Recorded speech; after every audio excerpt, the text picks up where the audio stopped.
So first up, just to clarify everything, I know that Yu-Gi-Oh! Arc 5's episode 91 and 100 were finally, after waiting almost a whole week, subtitled and are currently up, but when I got home, I was planning on doing that video, but when I heard about this new ban list, I knew I had to talk about that. So I'm going to do that video tomorrow, because it's 2 episodes and there's new openings, so there'll be a lot to talk about. So for now, let's focus on the here and now, and that is the release of the April 11th, 2016 ban list. Now, some of you may be thinking, putting a ban list in the middle of the month for no rhyme or reason sounds stupid and ridiculous.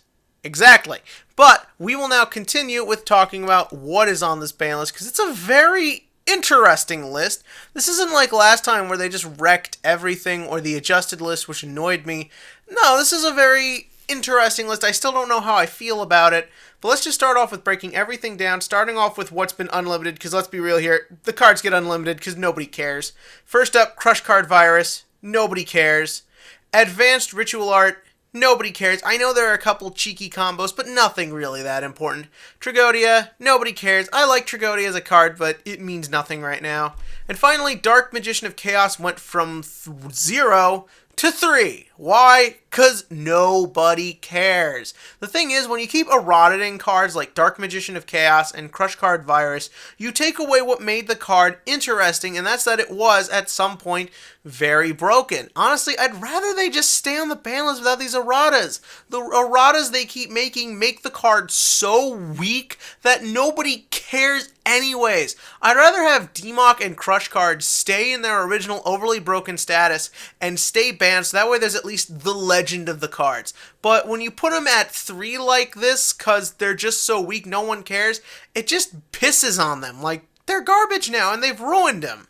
And again, I do kind of wish something interesting came out of this list, but you take what you can get. As for Gauntlet 2, E-Telly, I knew they were not going to hit Cosmos, and honestly, they probably won't till August. They still have one more set with Shining Victories where we're probably going to get something overly broken. A lot of people are annoyed. They just reprinted everything, and now they're putting E-Telly to 2. You had to do something. And the thing is, the 30 Telegon does slow the deck down a little bit. Not a lot, but I'd rather get a little something for a deck that I wasn't expecting anything with than nothing at all, so I'll live with it for now. Allure of Darkness coming to 2. I like that.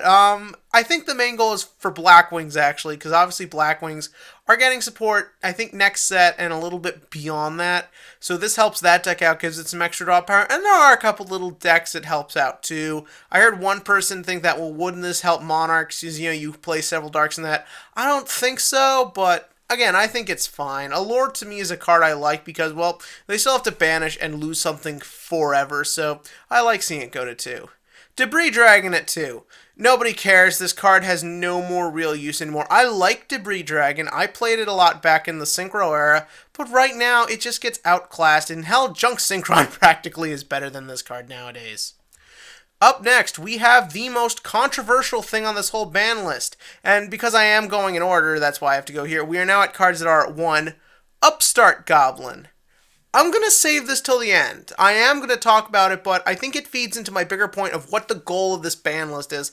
So I'm going to leave it right here for now, and we'll get to it in a minute. Reasoning has gone to 1. Okay, I don't really like Reasoning going to 1, because I like that it leads to crazy, ridiculous stuff that isn't inherently over the top. Reasoning, I think, got hit more so because people are just really annoyed by it, because the decks that abuse it to hell. Super Quantums, Infernoids, some Cosmo players do, but I think the big thing are those 2 decks. And I think it's just, it makes things really inconsistent, because you see Super Quantums top at YCSs, but they don't do it a lot. And you have Infernoids top, and you don't do it a lot. When you limit a card that isn't inherently for theirs, as in this situation, it allows them to experiment and really see, do those decks have legs, and are they worth getting behind? Or was it just luck? I mean, we'll have to see what happens in the future, but for right now, I just kind of accept this for what it is more than anything else. Draco Face-Off going to 1. Yes! Oh, you have no idea how glad I am to see that card go to 1. I hate that card so much. It's not even just the fact that it's a quick play, it's the fact that it's a card with no negative. There is no way you can go minus from this card. There's no bad side effect. I mean, sometimes they'll pick the cards you don't want to get summoned, and you'd rather have that either in your scale or your extract, but come on, for the most part, there's nothing that is bad about this card. Like, it's just too unfair. Hell, I say this card should be banned, but I'll take it at 1. There's more Draco stuff coming out, so that's why I think it's still at 1, because the deck, I don't know too much about the Amorphages, but I imagine they do use it, so fair enough. Like I said, take what you can get. Ignister going to 1. This is one that people are shocked about because, again, it just got reprinted, so why ban it right away? Well, I mean limited. We're at limited. Well, the thing is that now that it has been reprinted in a fairly easy way to get it and everyone has access to it, it's a lot easier to spam it. Don't get me wrong. I don't like that they reprint it, people go out and spend the money and buy it, and now it's at 1, but the thing is that it's a lot easier to spam, and it becomes a much bigger problem because now it's easier for people to play it at 3. Plus, the card itself is way too broken. I mean, being able to blow up your opponent's scales and shuffle their stuff back, getting a Draco Slayer from the deck, the fact that the card is beyond easy to summon because the luster is just going to go back to the extra deck, so you can just summon it next turn and get another one. I think putting it at 1 still means that if you get one, it's a good investment, but it doesn't make it completely unfair that you'll just keep looping it, and I think that is more than fair enough. The other most controversial thing on this list, Thousand Eyes Restrict going to 1. I don't care. Look, I know, I mean, again, look, I would have much rather preferred, if we're going to get something unbanned, give us Stratos or Zen Mighty or Boost Inzectors. Thousand Eyes Restrict, come on, there's 1,000 better things in this game that do what Thousand Eyes Restrict do. This card can get Veilered, it can get Warninged, it can get Vanity's Emptiness, it can have Maxi be triggered off it. There's so much crap that works against this card. Wouldn't you rather just play Warning or Compulse? And with all the crap that can't be targeted by card effects or unaffected by monster effects, who cares? Even with triple instant fusion, I don't care about this card at all. And then we get, well, actually, this is another big one, but I don't think anyone was too shocked here. Norden went to 1. This, I think, in the long run is a good move. Yeah, the card's not doing a ton right now, but this is one of those cards where we are one dumb rank 4-way coming out from triple of this card being too unfair. Don't forget, in the OCG, it came out a lot earlier than it did here, so it could get spammed in a lot more different kinds of decks where we had a different meta when it showed up. But the thing is, this card is so easy to use that if, say, something crazy like another Ptolemaeus Insanity rank 4 comes out, 3 of this card could be a serious problem, so I think putting it to 1 is fine, because it doesn't hurt where the card is right now. Most people just ever need to get out the 1 to do their insanity anyways, so I think 1 is fine. Wisdom Eye Magician. I'm also going to save this one to the end, because it does feed into my other point.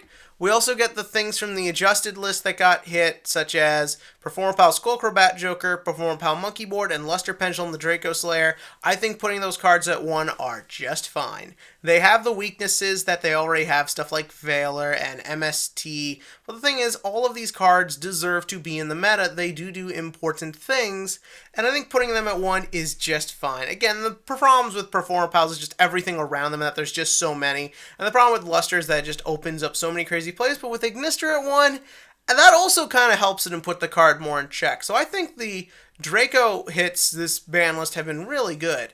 And now we get to the ban list, and everything on the ban list worth talking of the banned cards belongs in the same sort of section. Banned, we have Wavering Eyes, Chicken Games, Tellarknight Telemaeus, Performage Plushfire, Performage Damage Juggler, and putting in Upstart Goblin and Wisdom Eye, we get to what I ultimately think the goal of this ban list is. That Konami wants to slow this game down. If any of you have been playing in the meta for the past 4 months, you know it is so insanely, ungodly, unfair fast right now because of Draco Pals.